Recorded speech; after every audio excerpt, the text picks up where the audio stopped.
Hello, everyone. First, I want to thank every interpreter in the room for the incredible work that you do.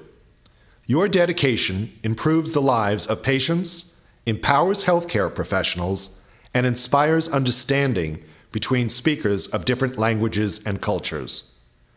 I also thank you for taking part in this year's conference, for being committed to the cause of medical certification for interpreters, and for staying involved.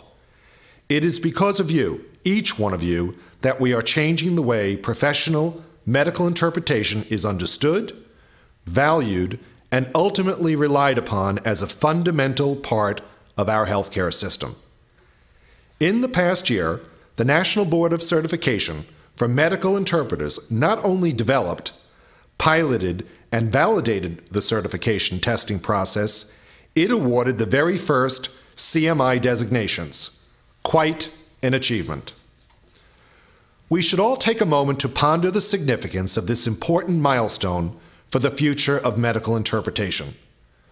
Certification not only has the power to strengthen and improve the work of medical interpreting, it also has the potential to transform the way your work is perceived and rewarded. Getting to this point has certainly not been easy. It has taken the commitment and hard work of hundreds of dedicated professionals. It has required persistence. It has tried our patience, but it has also inspired cooperation and a true sense of national teamwork. In fact, the National Board's efforts have spurred action from another group, CCHI, which has also taken concrete steps, a parallel certification process, something that I would like to recognize here today. It is clear that the industry is ready to embrace a new level of recognized professionalism for medical interpreters, something that will benefit every LEP patient today and for years to come. So the first class of certified medical interpreters is now a reality. But what of the road ahead? Although we've come a long way, some of the biggest questions still lie ahead. When will we expand certification to the widest possible range of languages?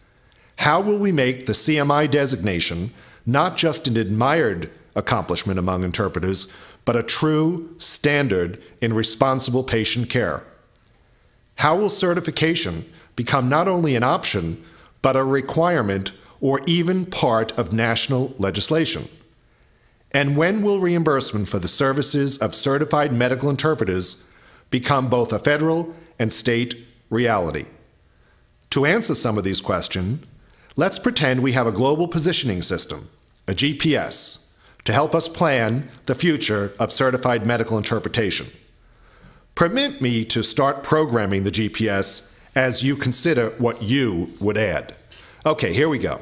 Start route guidance to a future where certification is available in the widest possible range of languages, where new and recognized credentials will be developed for languages of lesser diffusion, where limited English proficient patients receive improved care through better communication, where interpretation standards improve patient safety and medical efficiency, where more effective care among LEP populations leads to lower healthcare costs, where hospitals and other medical facilities demand certified interpreters and compensate them accordingly, and where public and private insurers view certified medical interpreters as true medical professionals whose expert services are reimbursable.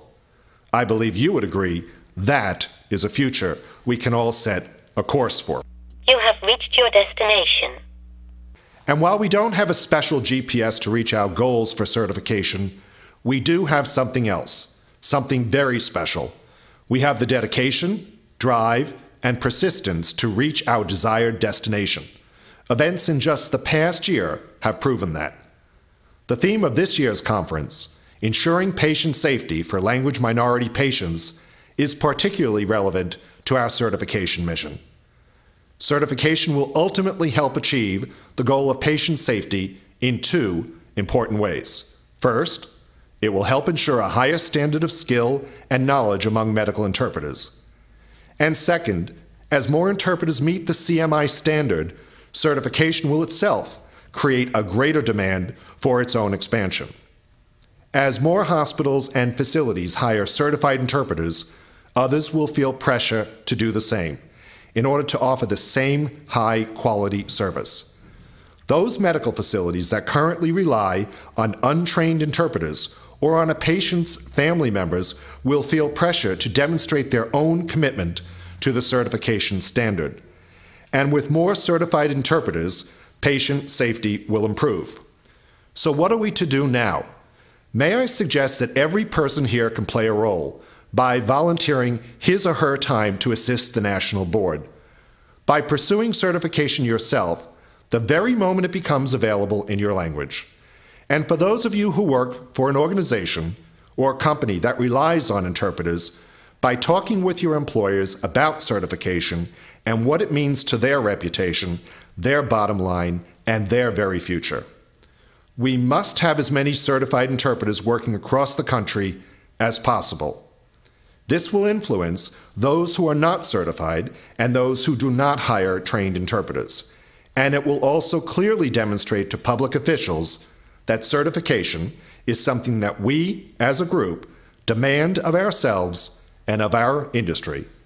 Individually and organizationally, we need to reach out to lawmakers to express our views. Simply put, we must be our own lobbyists. I encourage you to stay involved in this vital drive toward broader certification and reimbursement. While we have reached a great milestone with the first CMI designees, we have miles to travel before we can rest. So without further ado, let's get going. Thank you.